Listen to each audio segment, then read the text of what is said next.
No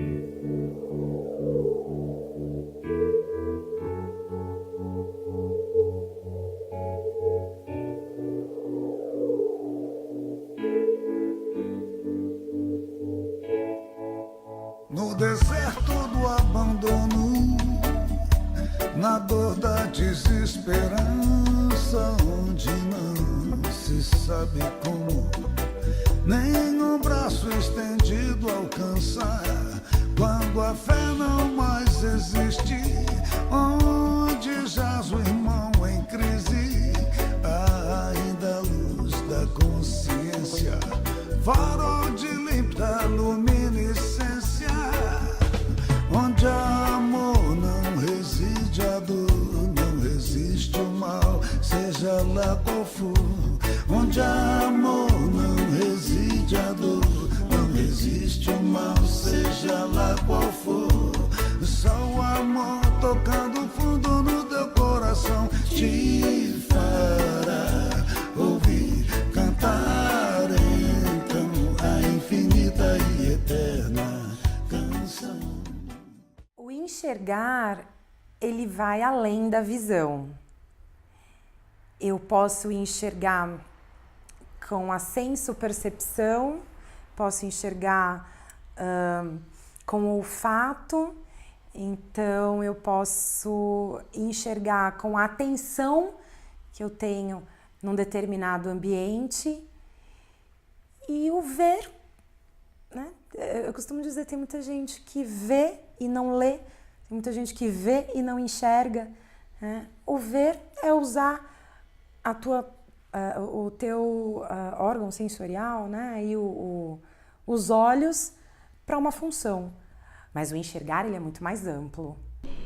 Enxergar e ver, em termos práticos, para oftalmologia são sinônimos, mas em termos subjetivos, né, a gente sabe que tem paciente que não vê, mas continua enxergando, né? Continua, né? Os pacientes imaginam, tem paciente que é cego dos dois olhos, que ele imagina, ele fala, doutora, eu não te conheço, mas eu acho que você é assim, assim, assado, né? Então, acho que tem gente que consegue dar esse drible aí no fato de não enxergar. Eu fiquei cego aos 24 anos, num acidente de trabalho. Trabalhava numa firma de calçado. Ele saltou ponta de taxinhas e solventes nos meus olhos, né? No olho direito, aí depois deu uma infecção generalizada e passou para o olho esquerdo.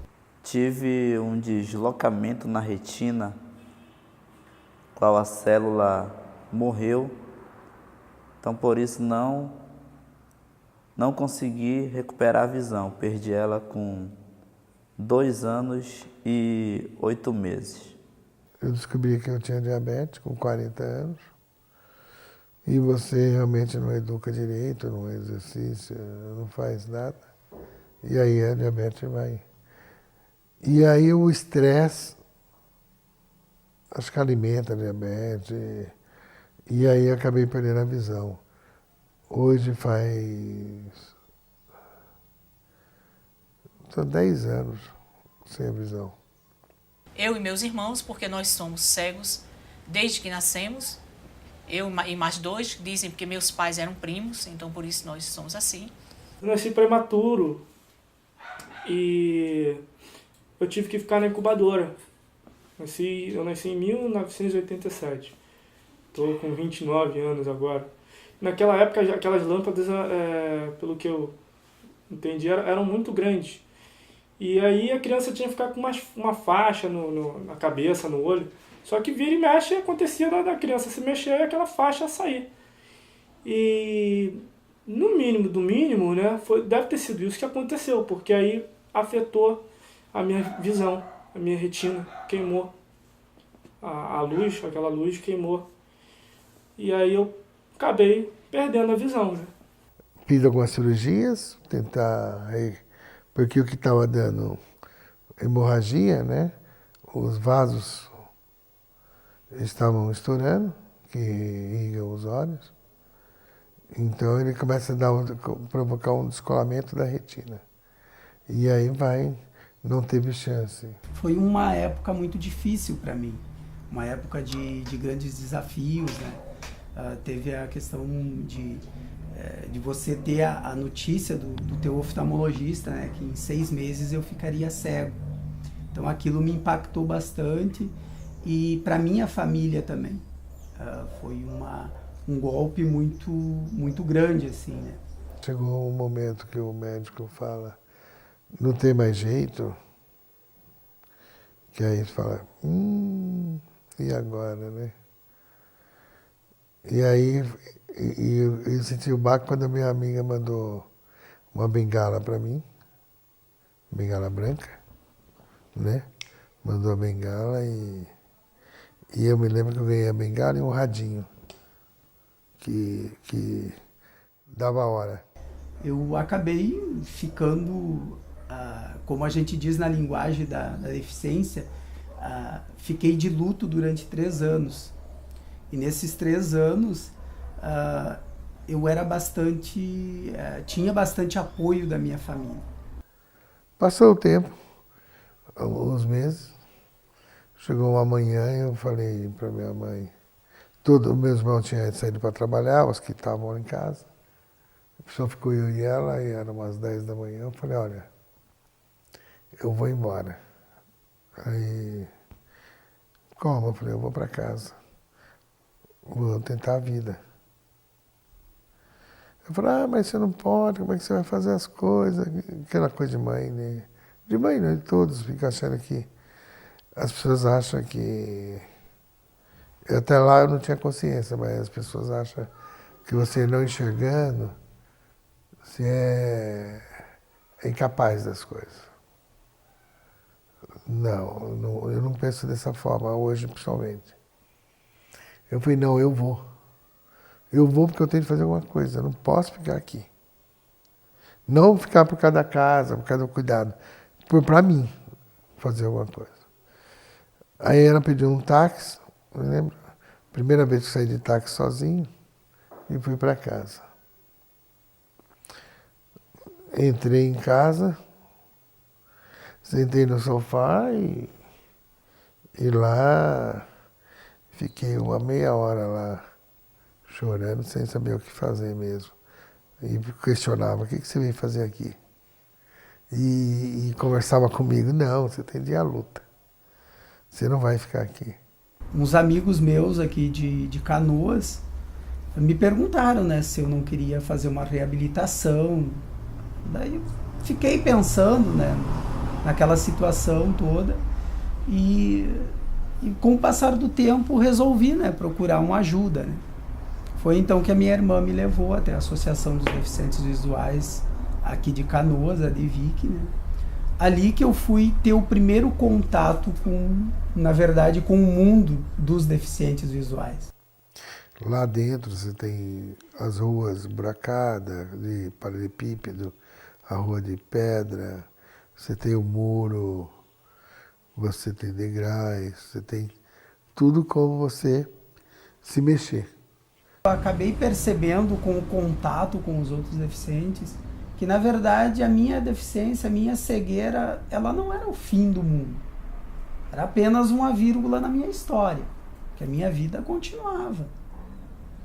E aquilo mexeu muito comigo, porque eu conseguia perceber pessoas caminhando, pessoas chegando, contentes, sorrindo, brincando, dando risada dos tombos que caía, das coisas que acontecia no dia a dia, sabe? E aquilo começou a me despertar, e eu pensando comigo, poxa, se todo mundo consegue, por que eu não vou conseguir?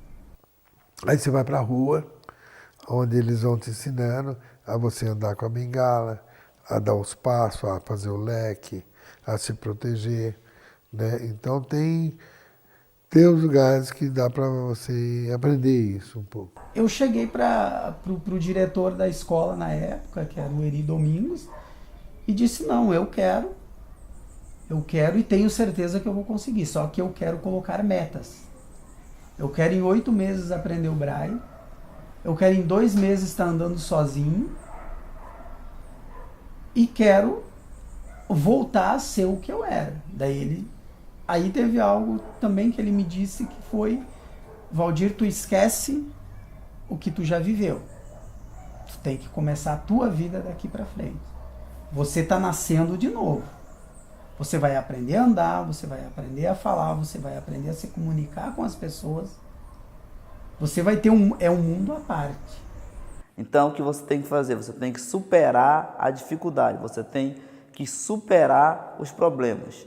Não adianta você ver a dificuldade como obstáculo, você tem que ver a dificuldade, sim, mas você tem que encarar ela.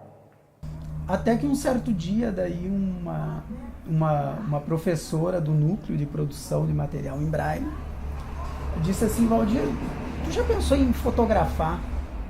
Eu disse não, porque eu sempre fui muito curioso, sabe? Sempre fui muito afoito, gosto de desafios.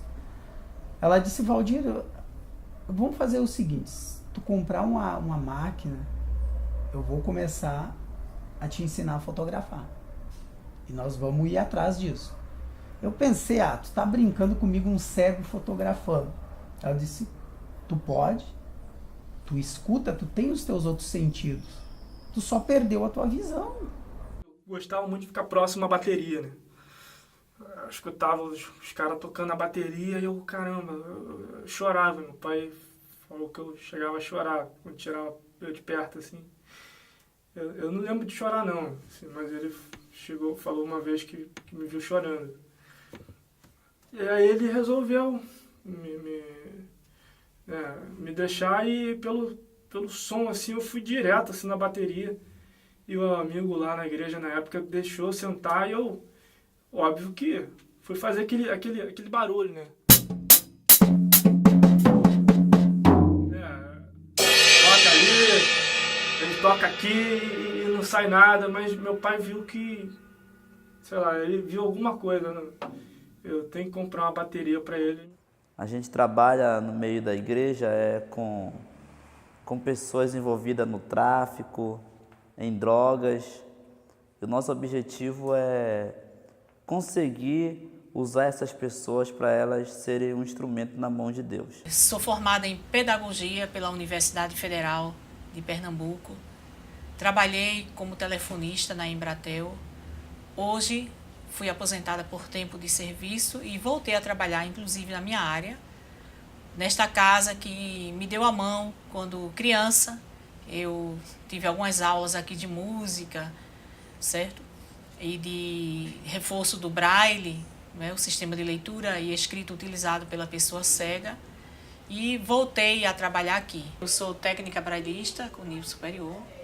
Trabalho aqui na biblioteca e faço palestra nas escolas, certo? Levo a inclusão. As escolas, faço um trabalho com crianças, que as escolas pedem para que as crianças conheçam a dificuldade da pessoa cega. A minha busca de trabalhar dentro do cinema começou desde os 16 anos de office boy e tentando buscar a produção de cinema. Por uma coisa, sei lá, eu sempre gostei de cinema desde pequenininho. Eu fui trabalhar numa distribuidora de publicidade de cinema. Depois eu fui trabalhar numa agência de publicidade e propaganda. E depois eu fui para uma produtora. Então eu fui sempre tentando buscar o meu caminho na produção. E eu comecei então assim mesmo, dentro de produção mesmo, depois que eu fiquei nesse estágio, nesse tempo de office boy, eu comecei com 18. Quer dizer, mais ou menos com 18 eu estava já para 17. Eu comecei a fazer meu primeiro trabalho no longa-metragem. Chamava O Rei da Noite, com Paulo José Marília Pera. E direção do Hector Babenco. Eu pontuo muito a fotografia porque é aquilo que eu gosto. Mas eu faço pintura em tela também, né? Pinto tela. Faço escultura em pedra-sabão. Sou massoterapeuta, né? Mas o que me desafia é a fotografia. Então é aquilo que eu coloco mais, assim, sabe? Porque eu não sei se algum de vocês fotografa, Mas você pegar uma máquina quando você enxerga e apontar para alguma coisa e fotografar é fácil. Agora, você pegar uma máquina quando você não enxerga e apontar para o barulho, para um perfume, para o calor, é diferente. Ali existe toda uma essência. E é isso que eu fotografo, a essência das coisas. E também resolvi trabalhar numa empresa.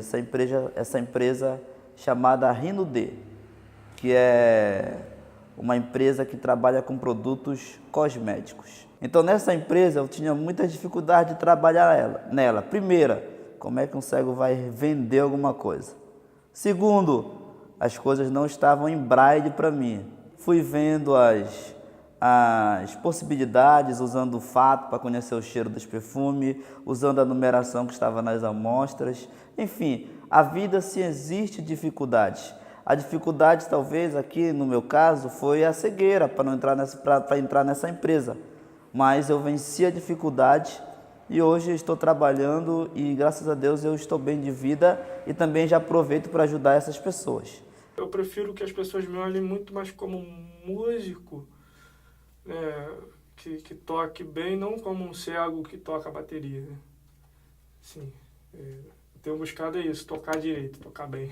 Se você dá 100% para viver o teu dia a dia, eu tenho que dar 120%. Eu tenho que dar 20% a mais para mim viver. Porque a sociedade hoje ela é uma selva. E a gente tem que estar preparado para andar nessa selva.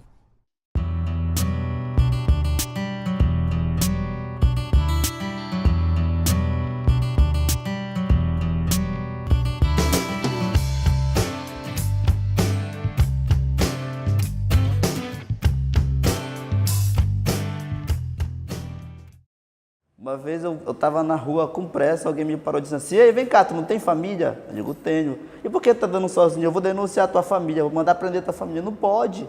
Você, peraí, eu tenho minha vida pessoal. Eu preciso me divertir. Então tem gente que pensa que só porque a pessoa é cega, tem que ter, às vezes, até o cuidado exagerado, isso sufoca qualquer deficiente físico, qualquer deficiente na relação física. Nesse caso, a minha é visual. Então, eu acho que o pior preconceito é quando você não acredita no potencial de um deficiente. As pessoas formam algo muito grande por falta de conhecimento sobre a pessoa com deficiência. E quando é um deficiente visual, se torna um pouco maior, porque qual é o impacto que as pessoas têm? O cara é cego.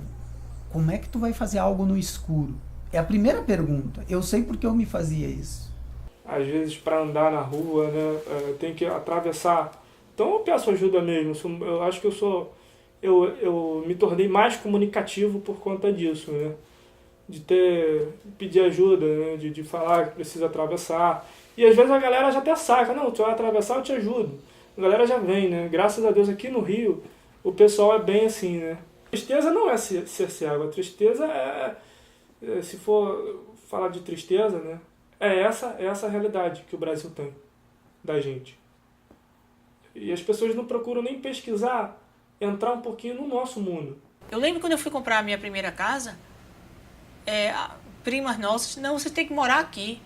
Por quê? Quem tem que morar aqui, dizer onde moro, sou eu. Eu hoje procuro um lugar que seja perto de farmácia, de parada de ônibus, de padaria, de supermercado, certo? Por uma comodidade minha, mas se eu quisesse, podia procurar longe. Você vai no bar, vamos em dois no bar, sentamos lá no balcão. Ele não pergunta para mim o que eu quero, ele pergunta para o outro: o que ele vai querer? Eu sou cego, eu sei o que eu vou querer, porque é muito louco. Ele vai perguntar para o outro o que eu vou querer. Aí o outro pergunta para mim: o que você quer? Aí eu falo para ele e passa para o outro. Falou: gente, eu sei o que eu quero. Eu falo. Só se eu falar comigo, eu falo, eu respondo. E é engraçado, tipo, se eu tiver com um amigo, a pessoa vai perguntar: "Então, a conta deu isso pro cara.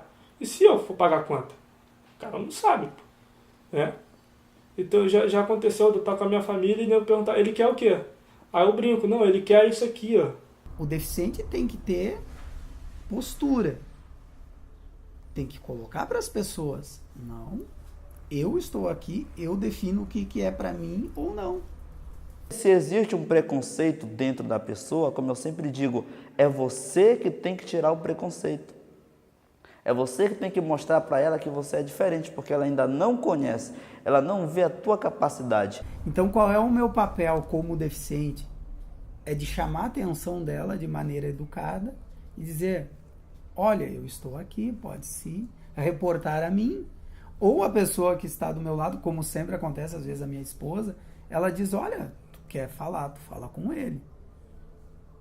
Eu não respondo por ele. A pessoa não tem culpa se ela enxerga você como uma pessoa inferior, porque ela não conhece, ela não tem o curso ou ela não tem um preparo que algum amigo seu ou um parente seu já tem. Então são maneiras que você consegue ir passando para a sociedade, para as pessoas, que a gente está ali, a gente não é invisível.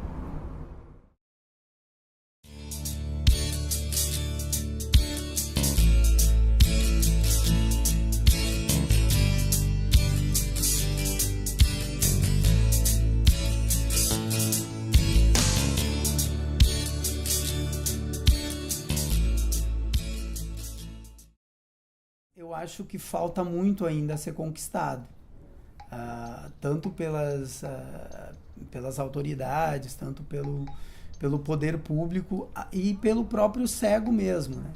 Então, eu acho que para ter esse equilíbrio, eu acho que as associações elas deveriam focar mais na questão das escolas, entendeu? De levar para as escolas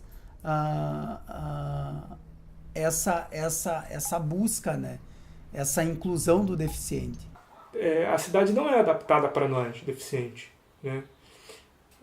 A gente tem que ser malandro, né? Tem que usar de malandragem para poder andar na cidade.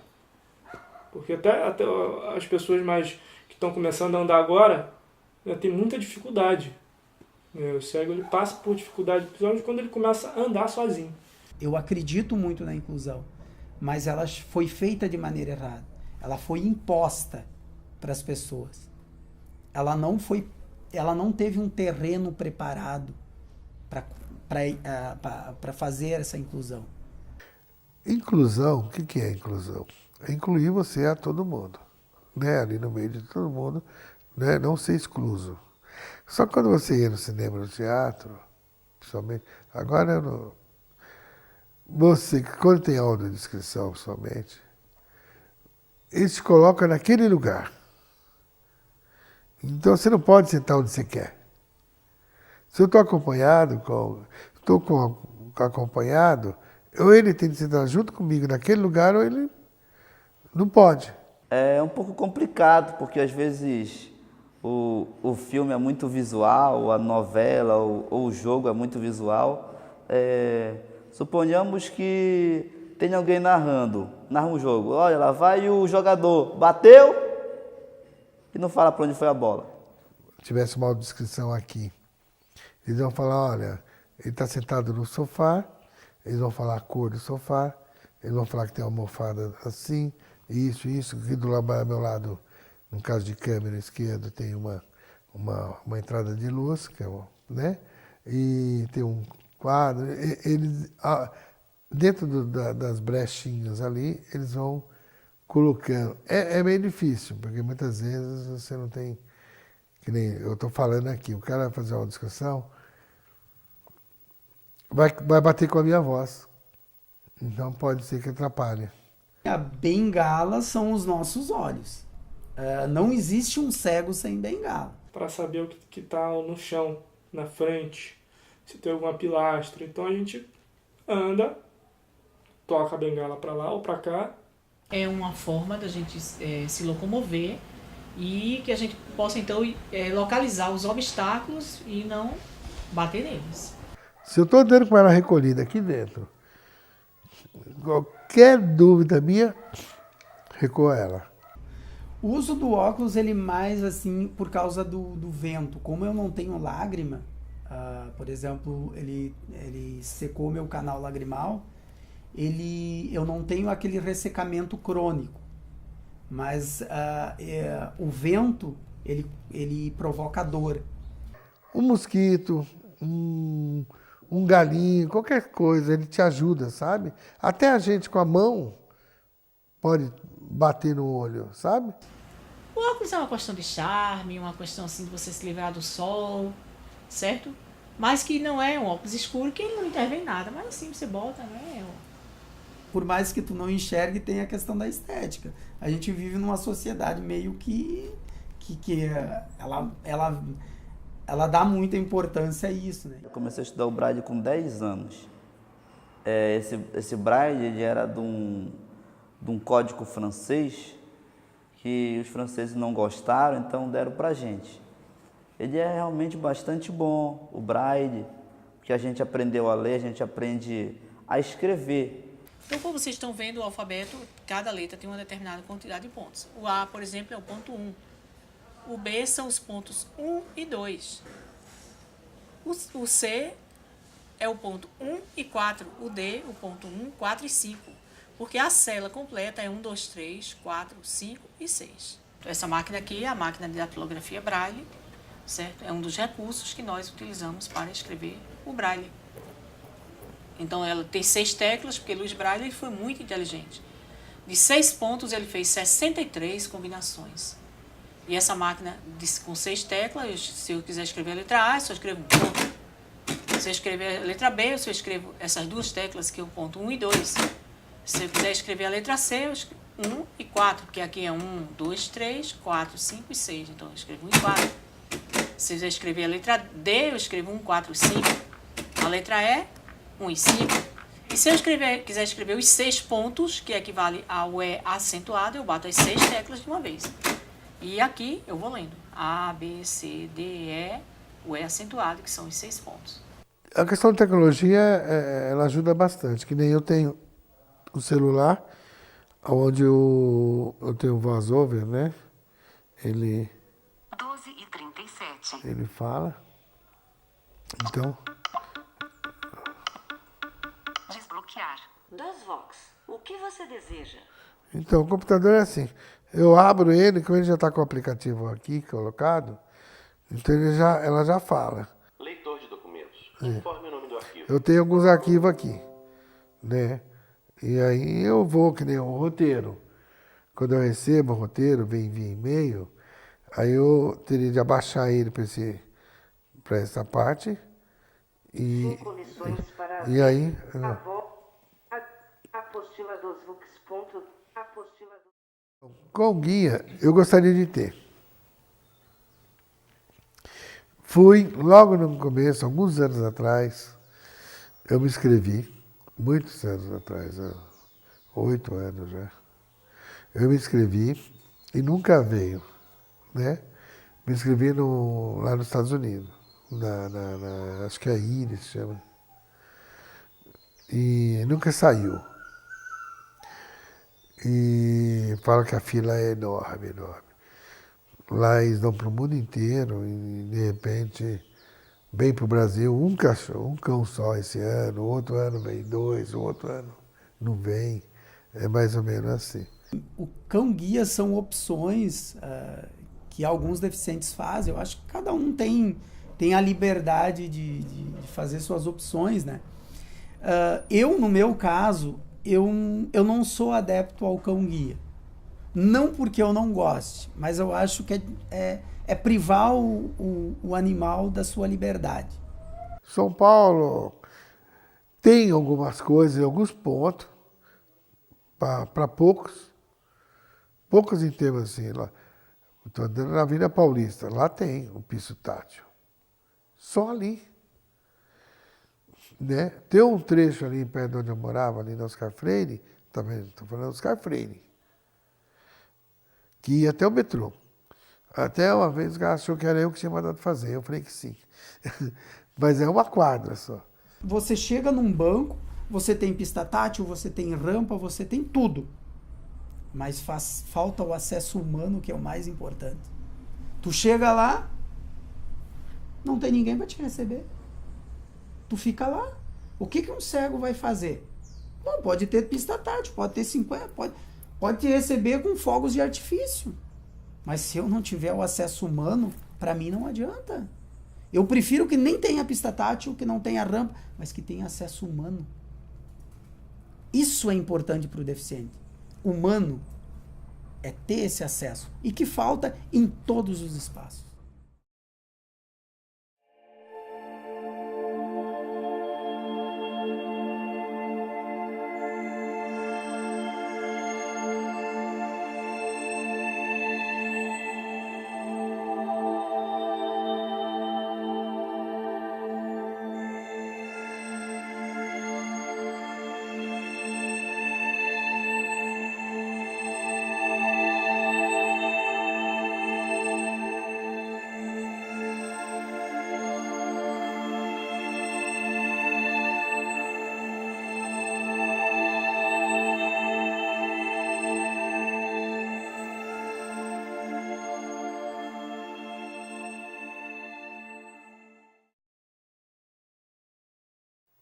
Uma coisa que as pessoas muita perguntam, o que você vê, né?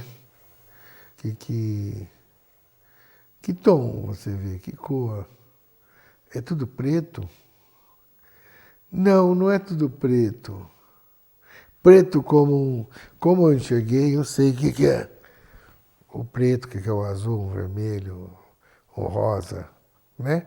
Eu tenho essa noção.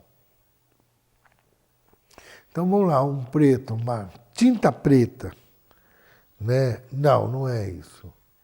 Ele é um preto, não é um chumbo, mas um chumbo mais para o escuro. Então é quase uma coisa assim, um perdido assim, sabe? Uma coisa sem barreira, sabe? Uma coisa muito profunda, né? É quase se tivesse um infinito assim na sua frente. Eu vejo a luz aqui, o claro da janela, você assim, veja sua sombra. Não divulga o que é. A luzinha, tem uma luzinha aí perto de você, certo? A sombra que está ali. Então, isso aí eu enxergo assim, a gente não divulga o que é, não, né? Mas, é isso que, mas tem pessoas que não vê absolutamente nada, nem a luz do sol, nem a luz do dia. Eu ainda consigo distinguir o dia e a noite. As pessoas pensam, então é tudo preto. Não, não tem preto. É um vazio.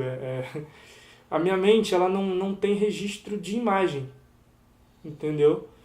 Não existe, para mim, o vulto não tem. Eu não tenho isso.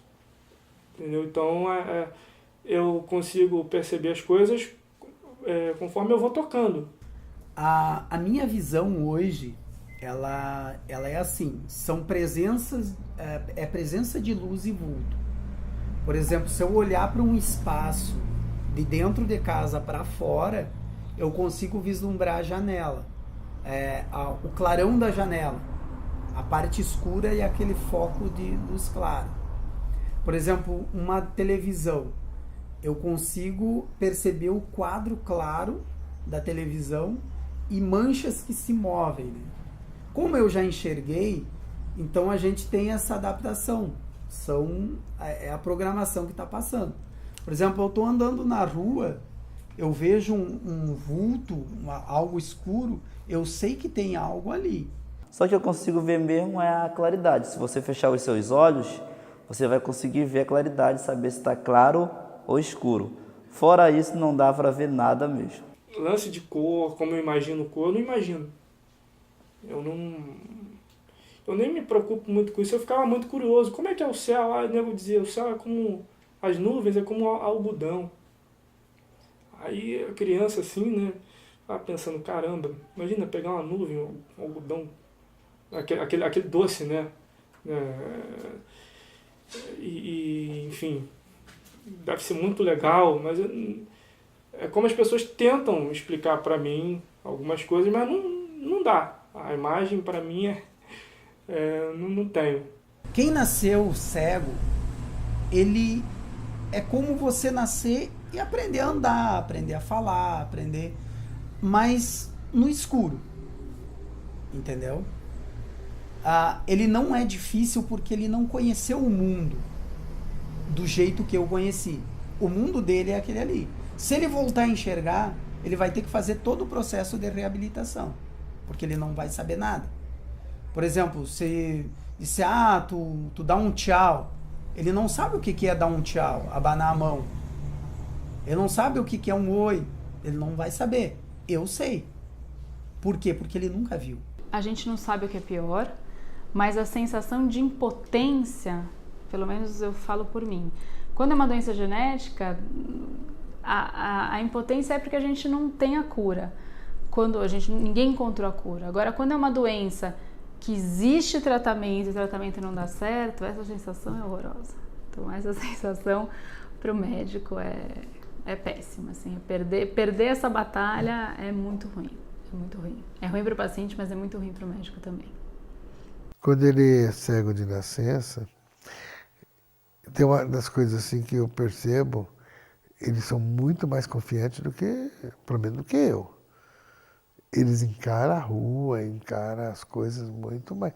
Uns que eu conheço, nossa, pega o ônibus, desce, vai e faz. E quando entra nessa história de cores também, tudo depende de uma educação. Como ele foi tratado, como foram explicadas as coisas para ele. Que eu conheço pessoas que realmente não fazem nada. Nada, não conseguem pegar um copo d'água. Eu que já enxerguei, se torna mais difícil porque é você renascer de novo. É você ter que aprender tudo de novo. Você tem que aprender a andar, você tem que aprender a se posicionar na frente das pessoas, a conversar, a prestar atenção nas pessoas, a direção do som da pessoa, você tem que definir a altura que aquela pessoa está, a distância. Você não pode... Por exemplo, eu sempre gostei de falar com as pessoas olhando nos olhos da pessoa. Não é porque eu fiquei cego que eu não vou fazer isso. Muita gente não consegue superar. Perdeu a visão, estacionou, acho que a vida acabou.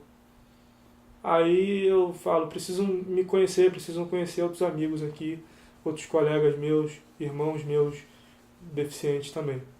Pra gente levantar a bandeira e vambora. Eu tô velho, tô com 60 anos, vambora? Eu acho que muitas vezes o problema nem é o deficiente, e sim a família. Porque, em primeiro lugar, a família tem que aceitar aquele deficiente como ele é. Então, tentar deixar essa criança viver de uma forma mais normal possível, né? Não ficar passando essa carga para ela, porque ela não sabe o que é enxergar. E rezar para um dia aparecer um tratamento para a doença que deixou a criança cega. E para esse deficiente sair para a sociedade, a família tem que estar preparada para isso. Aí existe o trabalho das associações, que é onde, além de trabalhar o deficiente, ele trabalha a família. Essa aceitação da família. E essa estrutura familiar é que é a âncora. Eu sei por mim. Se eu não tivesse o apoio da minha família, eu não estaria aqui hoje. Eu estaria, de repente, trancado dentro de casa. Foi o apoio da minha família. É difícil? É muito difícil. Para um pai, para uma mãe, ter um filho com deficiência é muito difícil. Se uma mãe recebeu a notícia de que o filho vai ser deficiente visual, né, ou de alguém que ficou deficiente depois de uma certa idade, não sofram sozinhos. Comuniquem, falem, comentem as suas experiências, né? Se de repente observar que o grupo de apoio não está muito perto, chama, ou procure outros grupos de apoio, né? De repente a gente tem ali família, amigos que se assustam também, muitas vezes com a notícia, e a gente tem várias formas de lidar com o susto. Muitas vezes a gente se resguarda, outras vezes a gente vai e tenta ajudar de qualquer forma, mas nunca sofram sozinhos. Eu digo que não desista, certo? Não se deixe levar pelo que as pessoas dizem. Não desistam. Busque todas as alternativas até que elas possam ser esgotadas.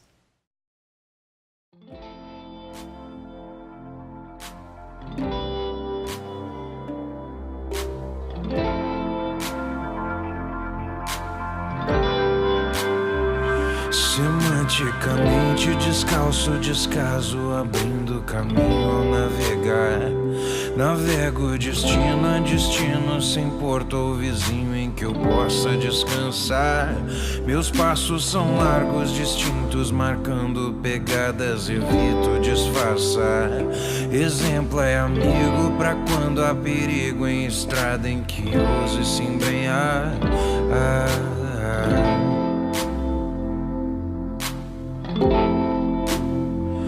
Inconscientemente percebo sinais que a vida exibe sem cessar.